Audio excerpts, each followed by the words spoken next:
Hello, I'm Wendy Wilson, and I'd like to welcome you to another edition of Realizing Potential. Today, I have one of my colleagues he's actually in the studio. I'm in my office, but I have great admiration and respect for him. He's made great strides in the area of science and math and really helped to put Albany State University on the map. He is none other than Dr. Robert Owor. How are you today, sir? I'm doing well, Dr. Wilson. How are you? Good, good, good. And so, of course, we're not usually we'd be in the studio together, but we're still navigating this coronavirus, which I know we will get beyond one day. But always excited to have you. Tell the viewers who may not know, and I'm sure it's a small group who may not know about your background. Tell us where you're from and what you've done at Albany State thus far, and also your specific role. And then we'll segue into this great partnership that you have with IBM. Okay. Yes, my name is Dr. Robert Stephen Owor, and I am the Executive Director of the Center for Innovation and Emerging Technologies.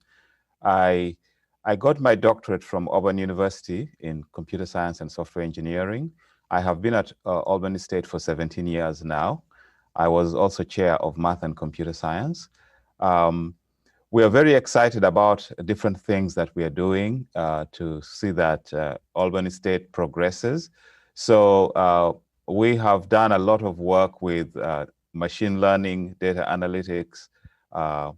We have also worked with the Nexus degree program. We created the first Nexus degree program in the state of Georgia, which allows people to do blockchain with analytics and blockchain with machine learning. We have also done a lot of fintech work. Fintech is a very big industry in the state of Georgia. And so we are training students in fintech. And now we have also started training students in quantum computing. So we just formed a $100 million contract with IBM, a partnership of about 12 universities, and we'll be working to develop quantum computing as well. So those are some of the things that we are working on. Mm-hmm. Yes, yes. So Dr. Owor, you have to be fair. And so you are, an expert in the hard sciences. So for us novice out here and those that I got to see in most of my science classes, I have to admit, I'm very transparent. Yeah. So please give us a little more information or help to define it. I'm curious about the fintech, and I know we want to talk in depth about the quantum computing, but give us some definition to those viewers who may not be familiar so that they have a full understanding of the impact that we're making in terms of the development and the education of our students in those disciplines. Yes. So the fintech industry is a new industry. So what is happening is the world of business and finance is being affected by the technological revolution, just like every other sector of industry. So in the world of finance, you have payments technology coming up. So new types of payments. You see the cash card, you see the cash app, you see new types of payments coming in. So technologies are there. Then there are also technologies which are coming up to whether it's loan payments or access to credit. There are so many new technologies coming up. And all these technologies have risen and have been called financial technologies. And so the state of Georgia is really advanced in this area in terms of payments industry, in terms of loans, in terms of structuring financing. So it is really advanced, and it is probably the best in the country. And so there are lots and lots of new jobs, lots of new opportunities created for students to work in the field, in the area of finance, in the area of data analytics, in the area of financing. So that is what fintech is all about. Mm-hmm. So, Dr. Owor, and thank you for that definition. I had an idea of what it was, but I appreciate the expanded defining of it. I think that will also help our viewers and hopefully strike an interest in some potential students or some students that are still trying to determine what they want to pursue as it relates to their major. So thank you for defining that. But in terms of the IBM collaboration and the partnership, quantum computing. Did I say it right? Yes, Share with yes. the viewers what that actually means and the related disciplines or majors that students can pursue, and then what will that look like as it relates to this new endeavor that we have with IBM? Yes. So first of all, let me talk about quantum computing. Yes. So since the 1940s, when the first computer was built, computers have become smaller and smaller. They have become faster and faster and more powerful. This has been as a result of the development of the transistor and the miniaturization of the transistor. So transistors have become smaller and smaller and more powerful. So we pack more transistors in a circuit breadboard. So right now we have billions of transistors in a circuit board, and they can do so many things. So you can do all the computing power in the world is based on transistor technology. But what has happened is very soon the transistors become so small and have become so close to each other that they are going to explode essentially. So we are afraid that transistors will explode. So we need to find a new technology. So researchers have worked and decided, okay, we've been using electrons for computation. What about using light? So they started using light. Now, one thing to remember is that, you know, electrons travel at a speed of about 225 meters, 1,000 meters per second. But light travels at 300 million miles per second. So it is a big order of magnitude. So it means that if we build computers made of light, they will be so much faster. They will be millions of times faster than electronic computers. So that is the research that IBM has begun. And IBM has actually developed a quantum computer. And this quantum computer is made of liquid nitrogen, and it transmits data using light, using quanta. And so it is extremely fast, it is extremely powerful. Now, one of the things that the quantum computer will do is be able to break all encryption. So today you have financial information being transferred, military information and secrets being transferred, all using encrypted information. Now, quantum computers will essentially break all these encryptions because they are extremely fast and extremely powerful. So we need to find new algorithms for quantum computation. But also, quantum computers, because of their being extremely fast and also being very versatile, they will help us to solve problems which we find difficult to solve today. For instance, in the area of epigenetics, finding cures for diseases, maybe Alzheimer's and so on, it will be able to map out all these genes, you know, billions of combinations of genetic characteristics, and then be able to find cures for diseases much faster. Something like testing of drugs as well. Maybe, again, you know, it will be able to do so many possible combinations and be able to find cures for diseases. So those are some of the areas that quantum computing will work in. But in the area of business as well, you know, it will be very fast. It will work in the stock market and predict which stocks are going to sell, which are going to drop, and so on. And so it's in a whole bunch of new areas. So a whole bunch of new areas of research is going to take place. Mm-hmm. Well, it does. It sounds like a vast application, which is impressive. You certainly went the whole spectrum in terms of business and then health and medically related areas, and so that is quite impressive. Thank you for speaking in a manner that I could understand. Yeah. Again, science has been a challenge for me, and so I greatly appreciate that. And that's also a testament to your ability to educate students, and because again, the way that we process and digest is important because we vary in terms of our learning style. So thank you for that education. Now, how are we then applying that? We have this relationship with IBM. Tell our viewers a little bit how the inception of that, and then how our students will be working with this, one of these it's an internationally acclaimed company. Yes.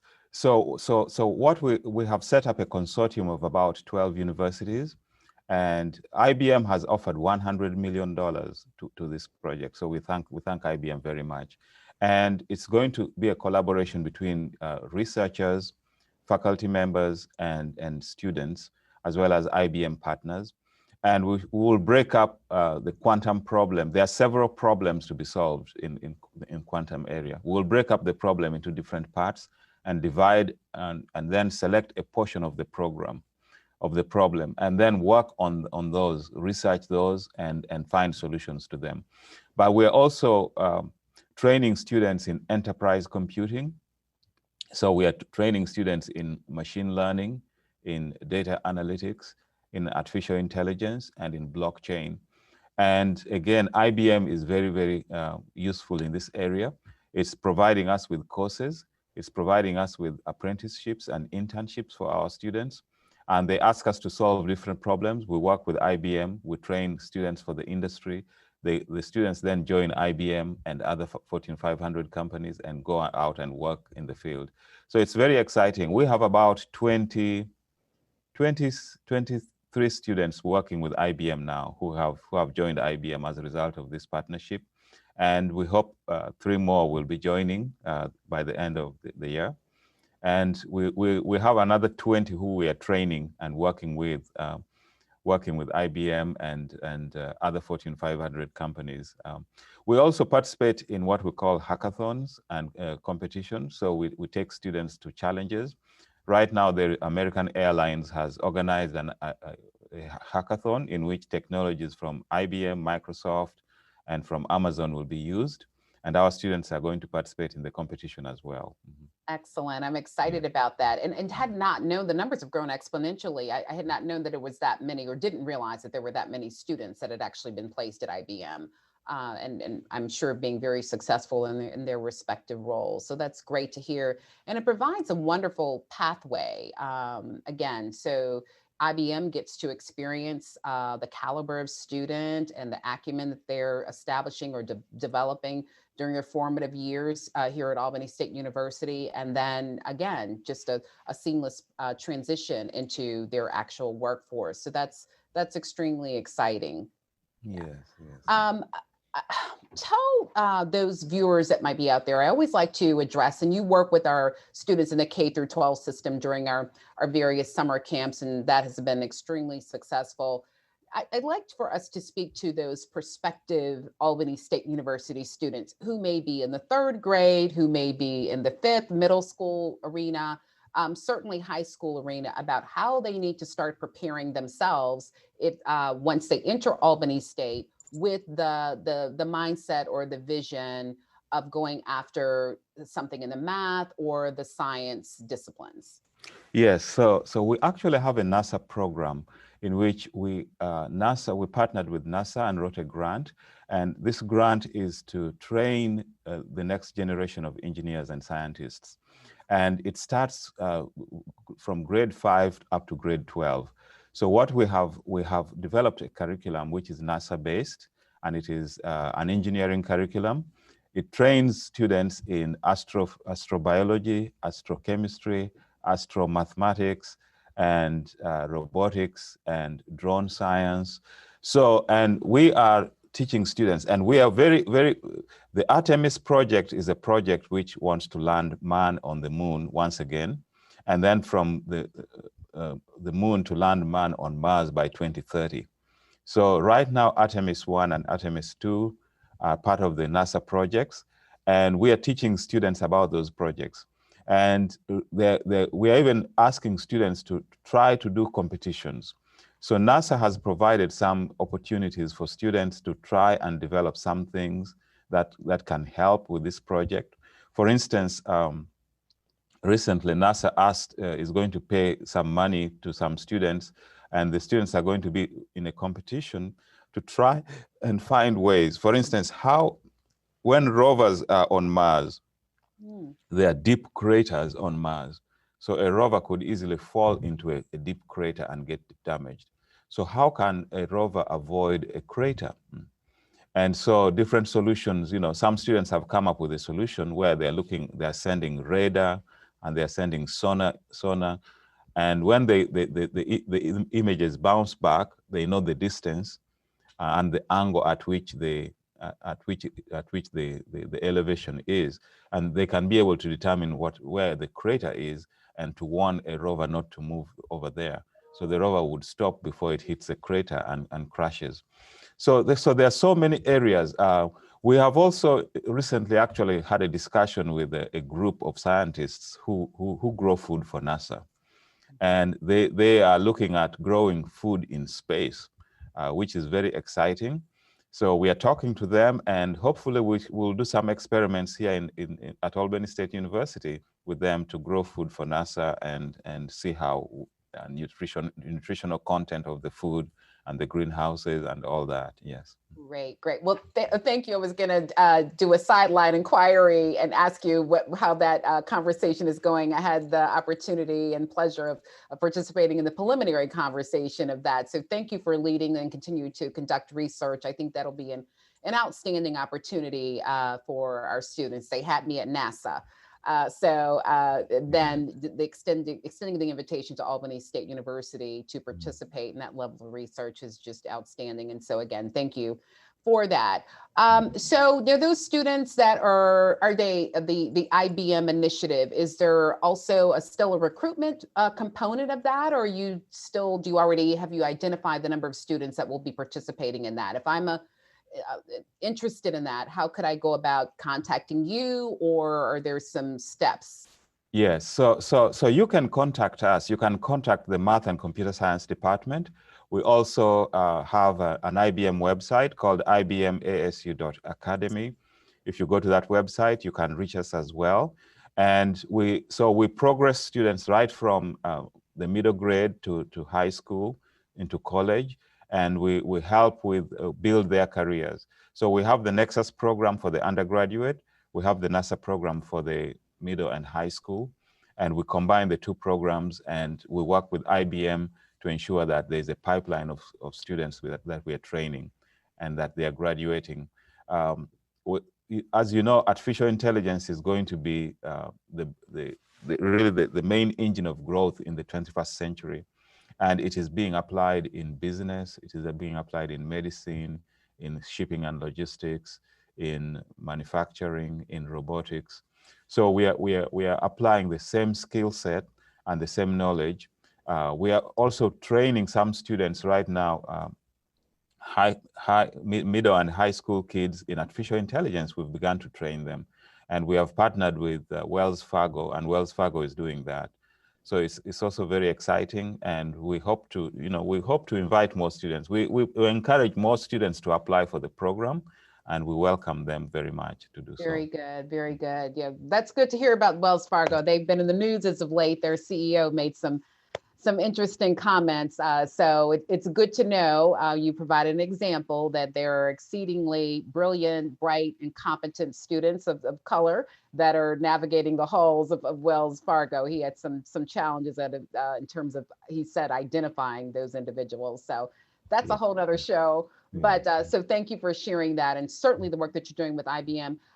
Dr. Owor, I'd be remiss if I did not do this. Will you share with our viewers and me, I'm curious to know, you are such a learned and such a brilliant man, and we greatly appreciate your contributions to Albany State University, just the community as a whole.